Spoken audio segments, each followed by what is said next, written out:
Previously, in parts 1 to 4 of this adventure, I set off from Taynuilt and Loch Bracadale to go round the island of Skye. I failed in my first attempt, but made good progress in my second attempt, reaching Loch Bracadale and camping in Harlash Island, which proved to be Harlash Hell, due to the misery of millions of midges and swarms of ticks, which all wanted to suck my blood.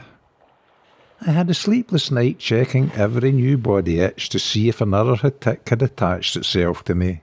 Needless to say, I have no videos of dismantling the camp in the morning, as I had only one thing in my mind: get the hell off Harlash as soon as possible.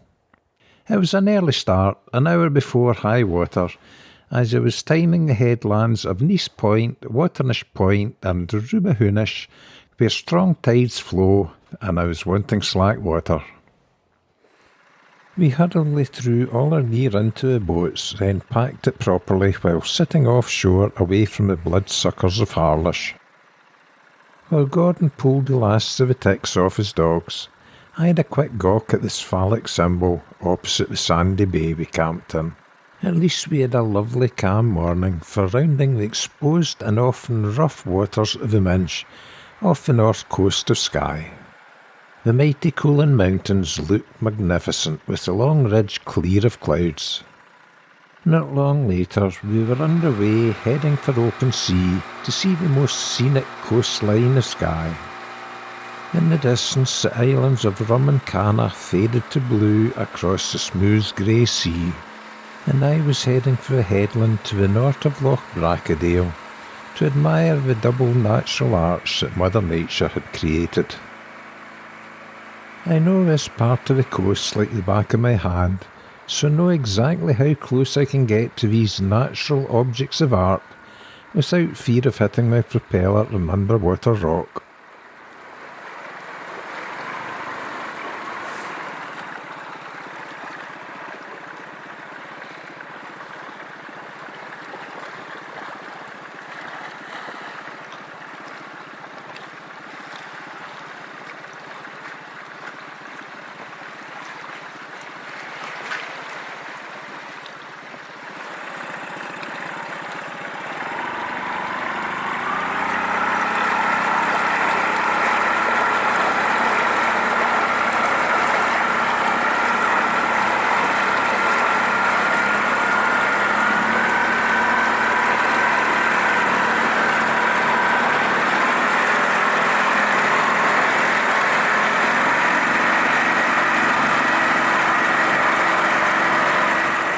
After the arch is a bust at Idrigal Point.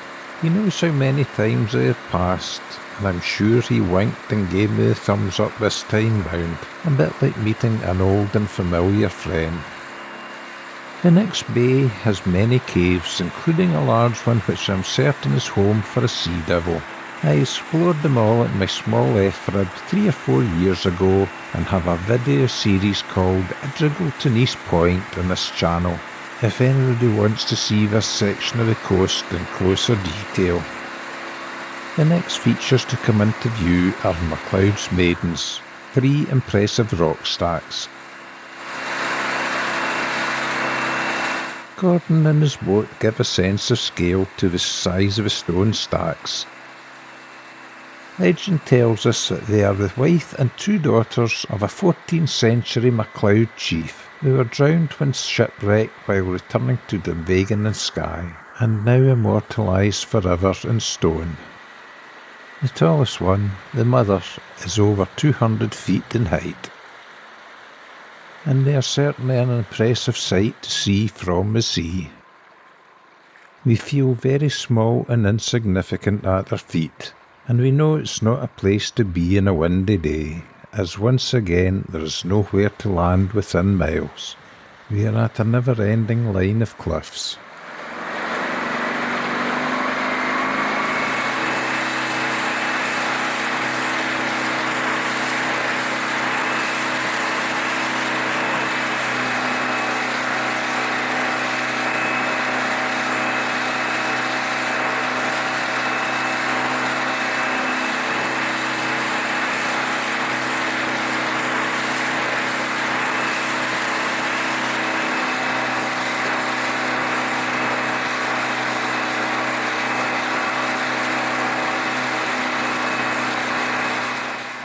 The next rocky amphitheatre is my favourite in this section of the coastline.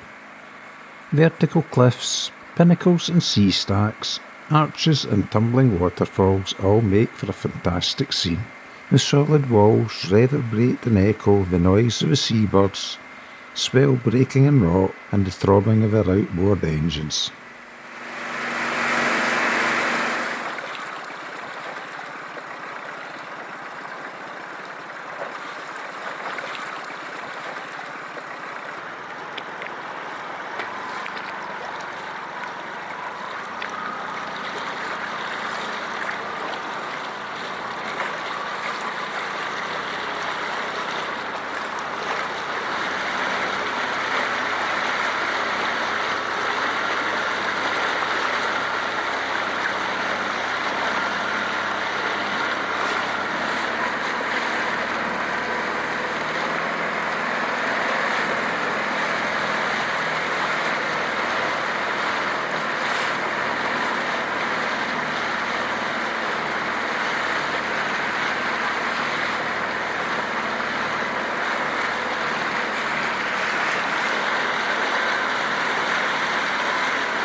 I could have spent a lot more time exploring this area, but time was against us now, as I wanted to round Nice Point at high tide before the tide race picked up.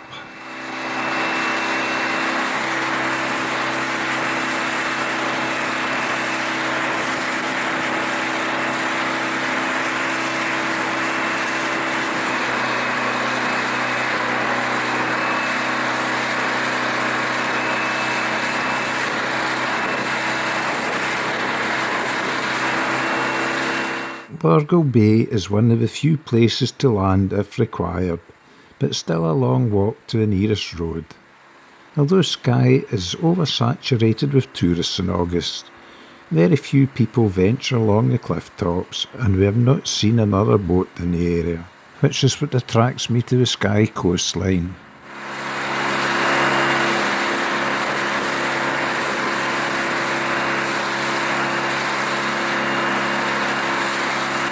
Passing Moonin Bay and Waterstream Head, which is cliffs just short of 1,000 feet high. On the horizon, the islands of the Outer Hebrides now seem close and clear, almost 20 miles away across the Little Minch. We pass Nice Point and its lighthouse at high water. It's a little sign of a tide race.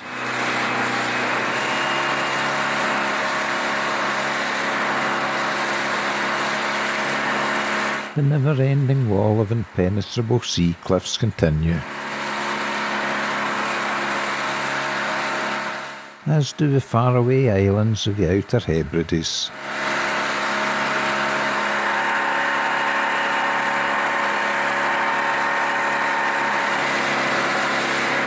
As the cliffs appear to get higher and higher, they then sweep back into Loch Bracadale. There is a little pier at Mulvaig, which is the first real shelter since Loch Bracadale. It's not a journey for a windy day, unless it's an offshore wind and calm in the shelter of the cliffs.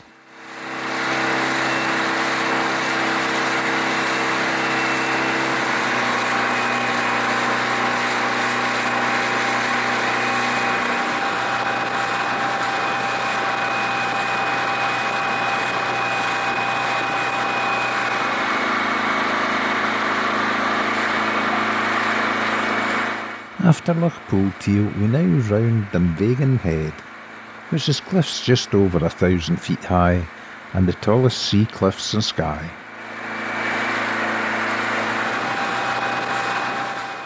After the almost claustrophobic confines of the high cliffs, it felt like a breath of fresh air boating into the open sea again as we crossed the wide mouth of Loch Bracadale.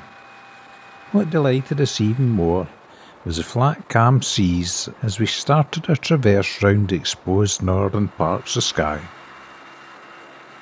Before we could say Dunvegan, we were rounding Watermish Point, and again there were no heavy overfalls to plough through. We now had to cross the even wider mouth of Loch Snizzert, as I set course for a little pier in Camasmore at Kilmuir, which would be our first stop since leaving Loch Bracadale almost 40 miles behind us now. It was a very welcome leg stretch when we landed for our leisurely lunch. We had an hour to kill before the tide started to turn for slack water at Rubahoonish. It was lovely sitting in the warm sun, knowing the crux of the route was almost done. And then it was back to sea, heading for the most northern tip of Skye. I followed the local fishing boat out of Camasmore Bay. I knew I'd be a happy man once I was round Rubahoonish, which is another fierce tide race. I had been worried that if the wind blew up while we were in this area and we couldn't round the headland, we'd be stuck in the north until things calmed down again. However, on a day like this, there was no problems. In fact, I was distracted as I approached the headland, as I noticed some water splashes not far off the point but out to sea. I went to investigate and saw 2 cetaceans swimming together. They were around twice the size of a large bottlenose dolphin, had a longer dorsal fin than a dolphin, and a blunt nose. I suspect they could have been pilot whales, but can't be sure over that distance. They disappeared as I tried to get close to ID them. Because of our timing, the tide race was a non-event as well. I then caught a glimpse of a large minke whale rolling over, some distance away, but again it was gone before I could even think about starting up a camera.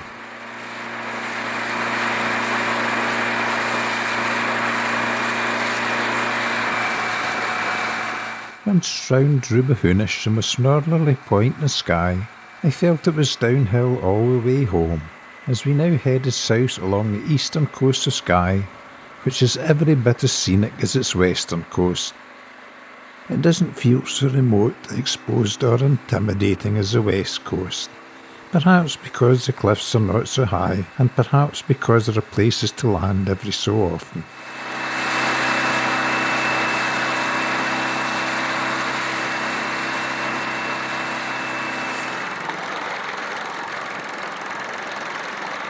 There are still sea stacks and plenty of caves to explore. With some caves you can go in one entrance, then come out another cave 100 metres away.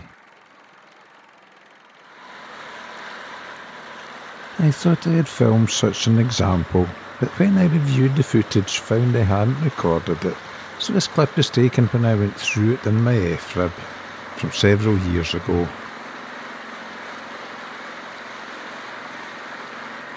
If you'd like to see this part of the coast in more detail, I have a video called Starting to Kill My Log on my YouTube channel, which this clip was taken from. I guess that technically this one could be considered a long sea arch rather than a cave, but there are caves with low roofs that kayakers can enter and exit in various ways.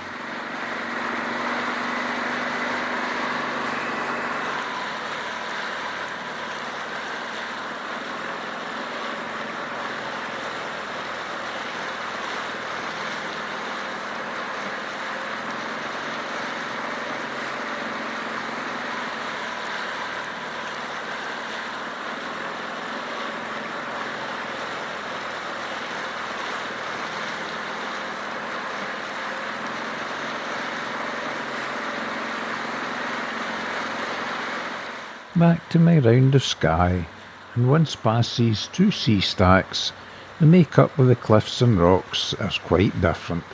They are made of vertical hexagonal columns of rock.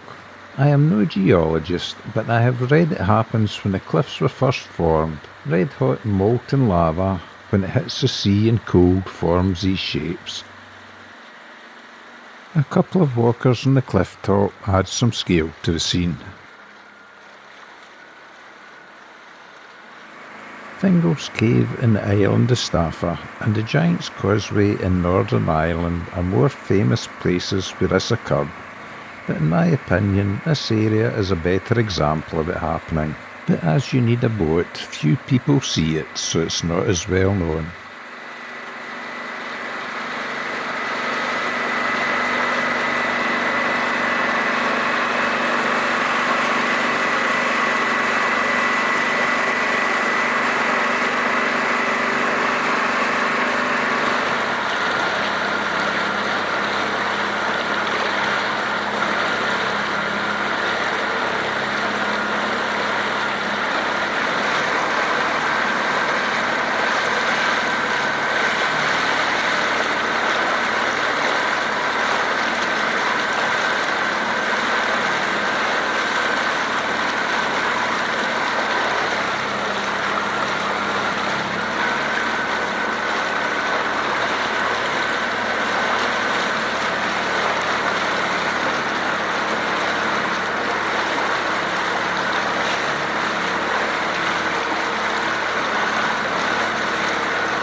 The sea cliffs eventually peter out near Staffin Bay, revealing the impressive land cliffs of the Quorang. The Quorang is a popular walk for tourists, so I suspect it would be covered in people, unlike the coastline.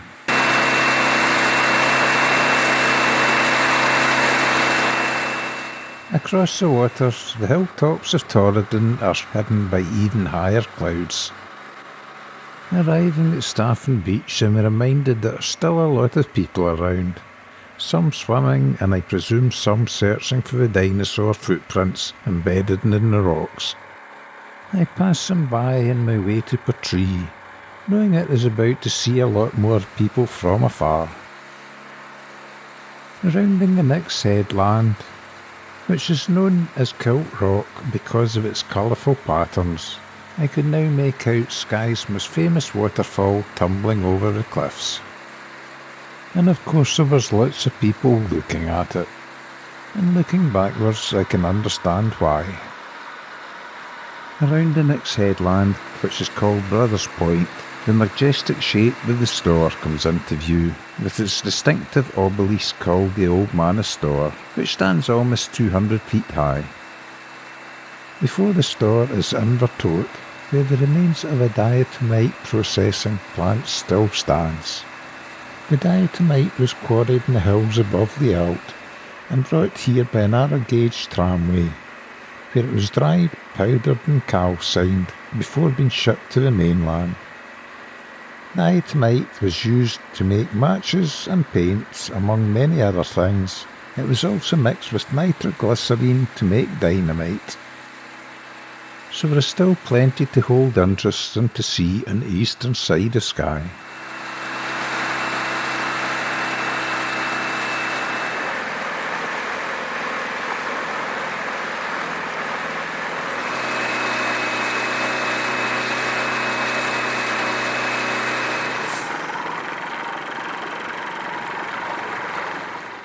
Home Island, which is a lump of rock in this clip, is known locally as Tír na nÓg, and legend says that anyone who lands on it is granted eternal youth. When I was younger I always wanted to visit it, but now I'm very much older. I don't fancy living forever, so happily pass it by. I wondered if the sea eagle on its summit knew it was going to be there for eternity. And perhaps these seals are as old as the Coolin Mountains themselves.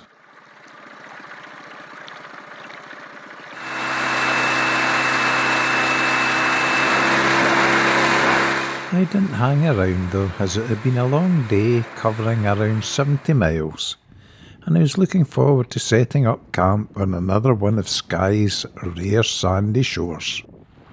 And it was like being in heaven compared to Harlish hell. A steady breeze kept all bugs at bay, and we enjoyed a relaxing evening before turning in for the night. I had intended ending this series with this episode, but there is still too much to include and I didn't want to leave any parts out, so it will be continued in part 6. Thanks for watching, and I hope you'll come back to see the last part.